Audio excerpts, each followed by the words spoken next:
Thorne. Y acá estamos, ¿por qué nos ponemos locos? ¿Por qué? Porque estamos discutiendo algo que tiene que ver con la película, que está bueno que lo digamos ahora antes de que dé inicio la película, por ende antes de que termine el programa, que tiene que ver justamente con la física y esta cuestión del agujero negro, por un lado, y por el otro los agujeros de gusano. Sí, señor. ¿No? Ahí estamos. Esta quizás sea la parte más importante del programa, porque después viene la película y si no entendés lo que es un agujero negro, no vas a disfrutar la película porque es la forma que ellos encuentran. El tema de la película es el siguiente: se le agotan todos los recursos al planeta Tierra, se acabó la joda, no sirve más el planeta y hay que salvar a la raza humana. Hay que ir a buscar otro planeta donde podamos seguir viviendo. Hay 3 planetas candidatos, pero solo se llega por un agujero gusano. El famoso puente. El famoso puente. Hay una distinción entre el agujero negro y el agujero de gusano. El agujero de gusano todavía nadie lo vio, es una cosa hipotética. El agujero negro, los agujeros negros son quizás el fenómeno más enigmático del universo. Es cuando a una estrella se le termina el combustible y tiene 2 opciones: o explota y se produce una supernova, o implosiona hacia adentro. Toda esa masa se concentra en un punto del tamaño de la cabeza de un alfiler y toda esa fuerza gravitatoria abre un agujero en el espacio-tiempo y es lo que produce el agujero negro. El Hubble logró fotografiar agujeros negros que se están tragando galaxias en ese momento. Algunas hasta 10 soles se habla del tamaño de agujeros negros, ¿no? Puede ser mínimo como puede ser gigante. Bien, si no les quedó en claro mi explicación, vamos a recurrir al profesor Kip Thorne, que es el hombre que más sabe de agujeros negros en el mundo. Esto que viene ahora es una conferencia que dio en España el profesor Kip Thorne. Sí, señor. El mismo que nombrás. Bueno, la película llamó muchísimo la atención porque siempre cuando haces películas de ciencia ficción, el común es que sean cosas improbables. En este caso está la probabilidad, incluso hasta los puentes, ¿no? Hasta los agujeros de gusano. Entonces es una película muy respetada por un público de la ciencia ficción, pero al mismo tiempo por un público de la ciencia. Ahora, ¿exacta? No, se basa en probabilidades, pero sí el agujero negro existe porque ya se lo ha descubierto hace tiempo, fue uno de los grandes descubrimientos que tuvo la ciencia, por cierto.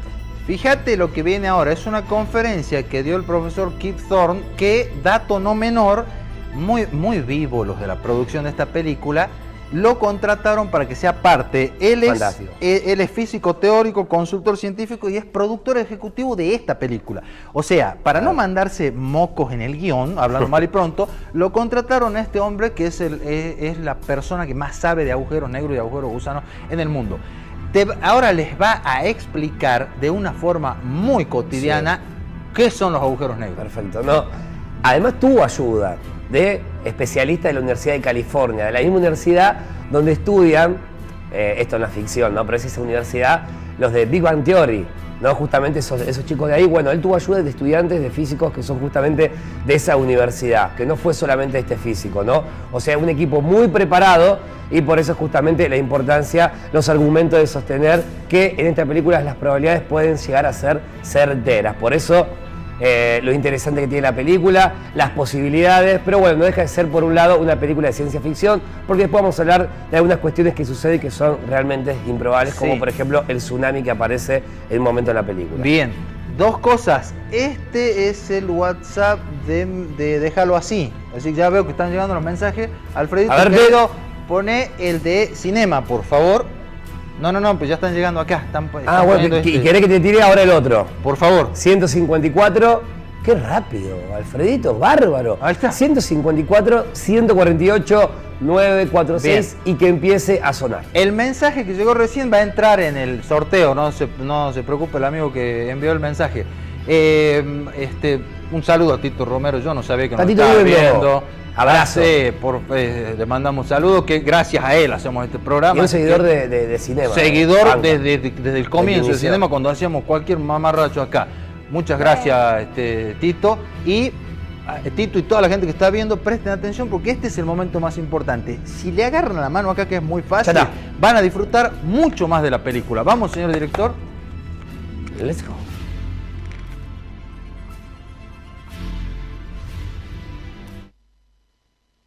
The typical example of an object on the warp side of the universe is a black hole. This black hole appears to have a circumference of about 3 meters. And so you would expect that the diameter through the black hole would be 3 meters divided by pi, or 1 meter. But in fact, the diameter is far larger than 1 meter. And you might ask, how is that possible? And I will give you a simple example to explain. Suppose that I take a rubber sheet, a child's trampoline. I put it high on stilts, on sticks. And I put a very dense rock, a very heavy rock in the center, so it bends the rubber down in this manner. Suppose now that I am an ant, but I'm a blind ant. I can't see what is going on, but I have studied engineering, and so I believe that I would like to study the universe that I'm in. So I measure the circumference around this region, and then I go to measure the diameter, and I walk a very long distance and find the diameter is large compared to the circumference. And I say to myself, obviously, I live in a universe that is warped. The space is warped. It does not obey the geometry of Euclid. And now, precisely the same diagram is used to describe what happens in a black hole. In the black hole, the surface here is, in fact, an equatorial slice, a surface through the black hole. It's embedded then in a higher dimensional flat space, and we see that it is bent down in this higher dimensional space. So we look in from the outside in this hyperspace, and we see that that around the black hole space is highly warped. The rock at the center has been replaced by a singularity, a region where gravity is infinitely strong. Now, the black hole has the property that if you fall into the black hole, you can never come out, and signals that you send can never come out. So this is a drawing of me falling into the black hole, sending signals with a microwave transmitter. When I fall through the horizon, after that I am pulled toward the singularity, and the signals are pulled toward the singularity. They cannot get out. The reason this happens is because of warped time around the black hole. In addition to this warping of space, there is this warping of time. If you go down near the surface of the black hole, you find that time slows down there. If this is the black hole, I go down in a rocket and I hover, I stay just above the horizon of the black hole for 1 day, and then return to Earth. 1 million years may have passed on Earth. Time slows to a halt. It doesn't move at all at the horizon, the surface of the black hole. Inside the black hole, you cannot remain at the horizon. Inside the black hole, time flows toward the center. You might think that this was a direction of space from the horizon to the center, but it's a direction of time. Time is flowing in that direction. Nothing can go backward against the flow of time, and that is why nothing can get out of the black hole, because the flow of time is from the horizon down to the singularity. Black holes also spin, and as they spin, they drag space into motion around them, like air in a tornado or water in a whirlpool. And this whirling motion of space is fast, as indicated by these arrows, near the horizon, slower farther away.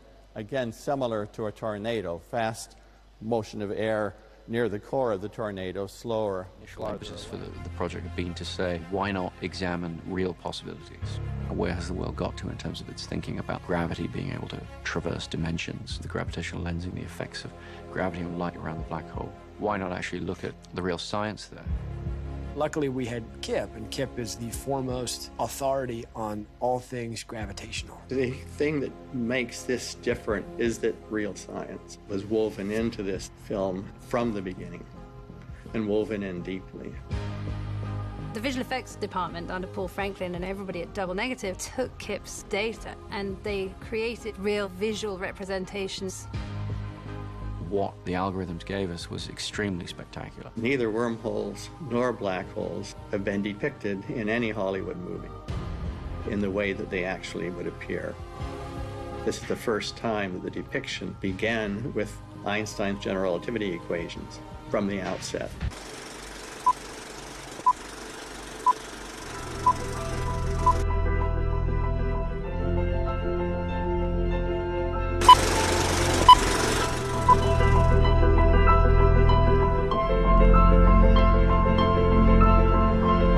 Ahí estamos escuchando el soundtrack. Te pregunté. Zimmer.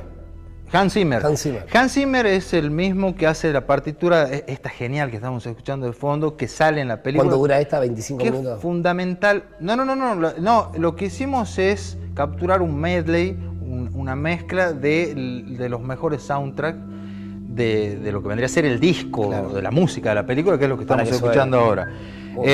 Antes de presentarlo a Matthew McConaughey. Sí, ahí me quedó es de ortiva, es el típico que siempre le busca la quinta pata al gato. Todavía no hay combustible en el mundo para poder realizar este tipo de pruebas. Es una de las cuestiones que no es que se le criticó a la película, pero no existe combustible para tantas distancias, ni manera de salir un agujero negro, porque la fuerza gravitacional no puede salir la luz, imagínate. Claro, pero ojo que esto es un agujero de gusano, ¿no? Es un puente que es improbable, puede llegar a existir y hay salida. Se supone que, o sea, lo que te explicaba el profesor Kip Thorne recién es el principio del agujero negro. El agujero de gusano vendría a ser como un agujero más chico que en la película, en la ficción, se supone que una civilización más avanzada lo generó. Bueno. Ahora, había una controversia entre el director y Kip Thorne. Ahí los viste a los dos juntos cuando estaban conversando. A Kip Thorne lo que le hacía un poco de ruido era la poca gravedad que había en el agujero de gusano que aparece en la película y por el cual viajan ellos. Que te destruye. Hasta estos planetas. Claro, bueno, pero en teoría el que te destruye es el agujero negro. El agujero. Le cito, hay un agujero negro que está en el centro del universo ahora que tiene una masa de 17.000 millones de soles. Escuchaste bien, 17.000 millones de soles del nuestro. Es la masa de un agujero negro que hay en el centro del universo que dicen que está curvando el universo. Pero eso en teoría. Hay millones de agujeros negros. Imaginen que a cada segundo muere una estrella y se genera un monstruo de estos.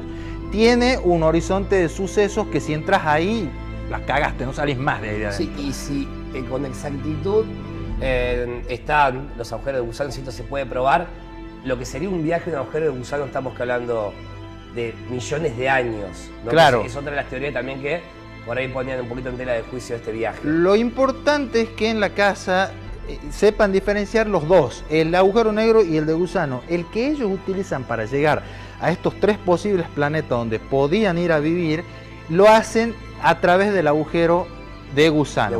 Vamos a escuchar a Matthew McConaughey, el gran actor, gran actor, ya dejó lo del sex symbol y se convirtió en actor, que es la prueba de fuego para muchos galancetes de Hollywood. Vamos a escucharlo hablando de la película y de la responsabilidad que tenemos todos en cuidar el planeta. Si bien hacen la salvedad que no es una película de concientización, usaron esto en un puente argumental, Matthew McConaughey le habla mucho de eso. Vamos a escucharlo. Vamos.